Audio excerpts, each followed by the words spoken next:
Hi, everybody. It's good to be back with you this week. We've got some good questions to go over today. I did do a post on this first question, so if you want some more details, then you can always look it up on my page, but I did list a lot more details on my page in regards to corn and if I feel like corn is a healthy food. So I think the question was, is corn a healthy food?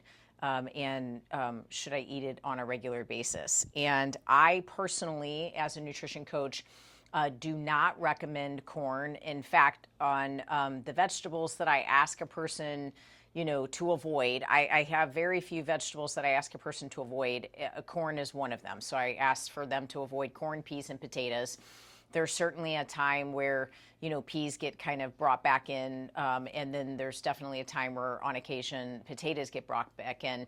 But I actually don't even really ever recommend that corn is brought back in. I just feel like corn is void of nutrition. I don't feel it has a benefit to the body, and I feel like it has a sugar response in the body, meaning that it is going to cause the blood sugar to build a lot faster. It's just going to be it's going to prompt a faster or a quicker conversion rate in the body, and so it's going to cause the blood sugar to spike.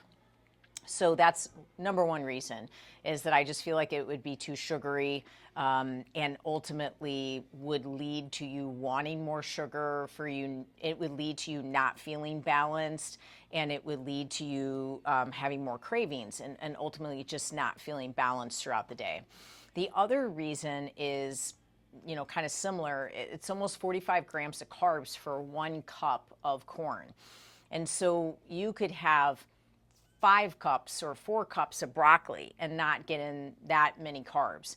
And you would feel so full and so sustained, and that broccoli would stick with you. Green beans, asparagus, zucchini, all of those, all that whole plate full of vegetables would stick with you all throughout your day, where your 1 cup of corn and that amount of carbohydrates is not going to stick with you. It in fact is ultimately going to end up causing you to want more sugar at some point. Now, the other thing that we want to take into consideration with corn is the fact that it is an immune trigger. So if you have an autoimmune condition, or if you just have immune sensitivities, maybe you have allergies, maybe you have gut issues, maybe you have skin issues, maybe you have joint pain, corn is an immune trigger. It is a high histamine producing food. So it's going to trigger your immune system. If you have Hashimoto's, I would not have corn. I would definitely avoid corn. It's definitely a food I would avoid with Hashimoto's, but really truly with any autoimmune condition, because it's going to trigger the immune system. And without you even knowing it, you're going to build histamine and you're going to start responding on a regular basis. And then you're going to start responding to other foods, and more sensitivities are going to come in. When you go to the bathroom after you've had corn, you can tell in most cases that you've had corn. That's because for the most part, you're getting so little nutrition from that food because your body's just not breaking it down well. So from a blood sugar perspective, from a craving perspective, and from an immune system perspective, I don't suggest it. I also feel that corn is a heavily sprayed vegetable with pesticide. So most of the corn that we get is going to have pesticides on it. And so you're going to build those pesticides in your system, and those pesticides ultimately cause disease. They lead to cancer. Popcorn is often one of the most popular snacks that clients will tell me that they eat at night. It's the worst time to eat it because you're building blood sugar and then you're going to bed and you're doing nothing to actively utilize any of that starch that you're bringing in or any of that sugar that you're bringing in. And what is the popcorn? What oils are the popcorn made with? Are they pro-inflammatory oils like corn oil, like soybean oil, like peanut oil, like canola oil? Usually to get to a high heat temp, they're going to use oils like that. So it's a pro-inflammatory food. It's an immune triggering food. It will have pesticides on it, very, very likely. There's an occasional corn that you can find that doesn't. So those are all the reasons why I feel like you should eliminate corn from your diet. And I try not to be a food hater. There are some foods that I just don't get on board with, and corn is definitely one of them. Okay, second question was gluten-free flour and different types of gluten-free flour. It's kind of hard to say that, gluten-free flour, to try that would, which ones would be best. Okay, so I want to go through 3 different types with you, just because we only have so much time. So I'm going to go through 3 different types and see, just kind of give you an idea, my opinion on the ones that I feel like would be most ideal. First one I'm going to go through is almond flour, okay?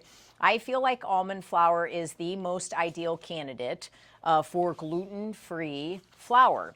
And the reason I feel that way is because 2 tablespoons of almond flour has 4 grams of protein in it. Now, 2 tablespoons is not that much almond flour. So you're going to end up with a decent amount of protein from having almond flour, okay? The other thing and the other reason is because there's no added sugars, okay, and it's only 3 grams of carbohydrates, and you're also getting quality fat, 6 grams of good quality fatty acids. So almond flour, when used, is going to be very sustainable. It's going to create a situation where no matter if it's a baked good, if you're making a dessert, or if you're breading some chicken, or if you're breading some fish, or if you're creating a casserole and there's a breading in it, the almond flour is going to be very dense. It's going to sustain you. It's going to stick with you. It's going to maintain a healthy blood sugar for you. So it's really a great option, and it's my number one suggestion, number one option for sure, okay? Second option would be coconut flour, okay? Coconut flour is, the serving is 2 tablespoons on that as well, and it says that the carbs are 8 grams, okay, and that the sugars are 3 grams. That's for coconut flour. Now, I don't recommend personally, if you're going to do something that requires 1 cup of flour, I don't personally recommend using coconut flour for the whole cup. It makes things very dry and very dense. I always use half almond flour and half coconut flour, and the 2 of those really work well together. So several of our baked goods from Sophie's Bakery have a little bit of coconut flour and a lot of almond flour in it. And our cookies have 10 grams of protein in it. And the reason is because they're made with egg white protein, eggs, but also almond flour. So both of these are very low carb options. This is an excellent way to go gluten-free, but to also not have a high starch option where you're going to spike the blood sugar, okay? So here's what happens when we get a gluten-free dessert that is not made with almond flour and is not made with coconut flour. We would go into a gluten-free flour, all right?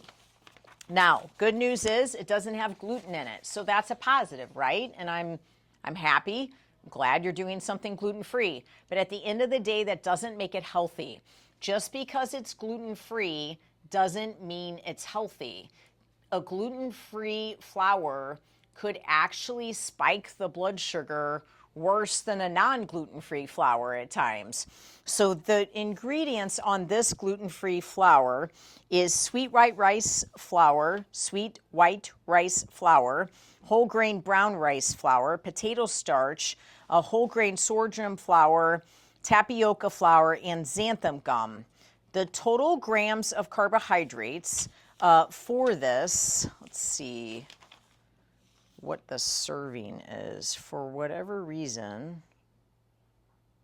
1 to 1. Okay, it doesn't say what the serving on this is, but it's 30 grams of carbohydrates for this particular. This is Bob's Red Mill, which is the same as the other 2, so I would have to imagine that it's the same serving size, because these other 2 have been Bob's Red Mill and the serving size was 2 tablespoons. I can't imagine it being that much different. But either way, the serving of this is 30 grams of carbs. No added sugars, but still 30 grams of carbs. My point in bringing this to your attention is that most gluten-free baked goods or gluten-free breads that you're buying are still going to be very high starch. They are going to spike your blood sugar. They're going to leave you feeling hungry and maybe a little tired after you eat them, most especially if it's a baked good that has sugar with it. So if you're combining this and sugar, this and chocolate chips with sugar, it definitely has the possibility of making you feel more hungry, more tired, more cravings, and throwing your day out of balance. So just because it's gluten-free flour doesn't always mean it's a better option. Of course, do I think that this is a good quality gluten-free flour? It is, but if you wanted to make a more dense snack, okay, one that's going to stick with you longer and it's going to help to keep your blood sugar nicely regulated, I would use almond flour first, coconut flour second, or a combination of the two, okay? And then the other question was, what is dry brushing and how do you do it? So I brought my dry brush today, and we have attached a link to this through our Palm Health website that we have. We have a Palm Health supplement shop on our website through the Integrity page. So if you just go out to Integrity, there's an entire supplement shop, all with Palm Health Zymogen physician recommended branded supplements, all the supplements that I typically recommend in my nutrition program. So this dry brush, there is a link in this message, and this is phenomenal. This helps me tremendously. I have a very sluggish lymphatic system, and if you have an autoimmune condition, you have a sluggish lymphatic system. Now, your lymphatic system is responsible for working toxins out of your body. So you want to pay attention to the fact that your lymph is moving. You don't want to have a sluggish lymphatic system. You want to move those lymph nodes. Now, you could do lymph massage, you could do legs up the wall, you could do a deep stretch hold where you do some deep breathing and you're really trying to release the fascia, which will help that lymphatic system to move even better. Or you can do dry brushing. Okay, dry brushing is excellent. Our entire body, okay, starting at our feet, or basically at our ankles, our entire body is covered in lymph nodes. When we start to get swollen, it's probably meaning that our lymphatic system isn't moving that well. So what we do with this dry brush, it's real light. It's just going to lightly stimulate those lymph nodes, okay? And so what I do, I'll move this chair out of the way. Every morning, after I've gotten out of the shower, I take this brush and I go 1, 2, 3, 4. And then 1, 2, 3, 4, going all up. Now on my stomach, when I don't have any clothes on, all around my stomach, I'm pulling everything up towards my heart. Then I come all the way up my arms, getting my arms really well. And then I move that into my chest. Again, I'm not going to have any clothes on when I'm doing this because I want to be able to get my whole body. If there's an area that you feel like is more swollen than you think it should be, then I would take your dry brush and I would just start working that area. I would just say, okay, I feel like I might be holding water in this area. So I'm going to take my dry brush and I'm just going to move the lymph around in that area. I mean, I can tell you just from the very little bit that I just did with you, I can already feel an improvement in my circulation just from that little bit that I just did. We stimulated your lymph nodes. So that means that lymph is going to try to move more efficiently for you. This is a very inexpensive approach to lymphatic drainage. Lymphatic drainage is life-changing. It is the key to moving toxins out of your body. And this is just a really simple way of doing that. Another good way of moving toxins out of the body that I do is a PEMF mat, pulsed electromagnetic frequencies. I lay on a PEMF mat at Palm Health, and that really stimulates my lymph to drain. I also feel a nervous system shift when I'm in the salt room. I feel like my lymph actually is more stimulated after coming out of the salt room. And I definitely feel like cryo has benefited my lymphatic system. Now, I am here in St. Louis, so if you're listening outside of St. Louis, maybe you have a location that's close to you that you could go to. But here in St. Louis, there's a place called Palm Health. They are located in Clayton, and you can go for a day pass and try out their vitality services. I suggest doing cryo, salt room, biomat, which is a sauna on a mat with amethyst crystals that helps to release toxins from the body, and then a PEMF mat to help move the lymphatic system. It is an amazing day. They have an incredible cafe. I would highly recommend doing this and see if you don't feel different after you do it. And then you might look into those therapies on their own. Maybe I need to do a salt room once a month. Maybe I need to buy one of these mats. Maybe I need to go to Palm, and do these services more regularly. The services there have been life-changing for me. I had swelling over a year ago. It's been over a year now, but I had swelling in my body that was over 25 pounds worth of fluid that my body was retaining. Within 8 visits of those vitality services, I had lost 20 pounds. That's how inflamed my body was. At no point were we able to determine why. We have run the gamut of tests. We have not discovered anything specific that would lead to why I was that swollen. But the combo of cryo, salt room, biomat, and PEMF mat, I do 5 days a week, and I do go to Palm Health for that. But I also use this lymphatic dry brush, and I do that every single day. Sometimes I do it twice a day. I also do deep stretch with deep breathing.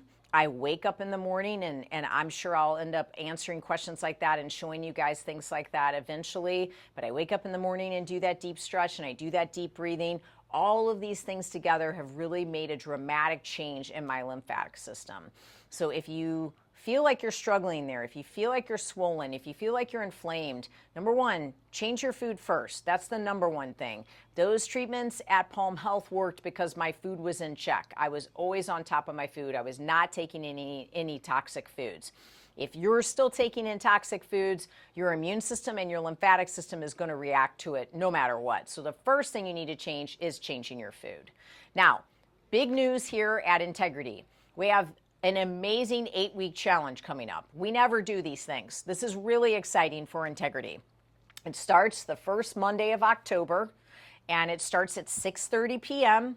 The first hour is a personal training session as a group, and you get to train with every Integrity trainer because each trainer is going to teach the class. There will be 2 trainers training the class, okay? And then the second hour is going to be an hour with me learning nutrition. I'm going to take 8 weeks of my master's class, and I'm going to plug it in to this program, and I'm going to be teaching you nutrition each week. Now, I'm not going to handwrite a diet that's personally crafted for you. This is nutrition instruction, and this is all about understanding. If you are a current nutrition client of mine, it's actually a great program for you because we're going to go into real good depths of nutrition. And it won't just be about eat this, don't eat that. It'll be all the science behind it and really getting it broken down well. Now, really awesome prize for the number one transformation, the greatest transformation. And I'm not even saying that has to be weight loss. That could be getting off of medications, no longer being depressed, no longer having anxiety. It could be a remarkable transformation that has nothing to do with weight loss. But the number one transformation will receive $600 worth of personal training here at Integrity. So you get all your money back. And then the number 2 transformation will receive $300 worth of free personal training. So you have the chance of winning something amazing as well as coming in, having the camaraderie of a group and really learning a lot and going into the holidays really strong. So that's going to be every Monday night at 6:30 starting the 1st in October. Definitely check out my page for that to get signed up. It is $599 for that 8 weeks, which is a steal for that many personal training sessions and that many nutrition sessions. It's really an awesome thing that we're doing. I'm very excited about it. I'm praying and believing that we just get incredible breakthrough in the people's lives that we work with. So thank you guys for being part of this today. It's so great to talk to you. God bless you.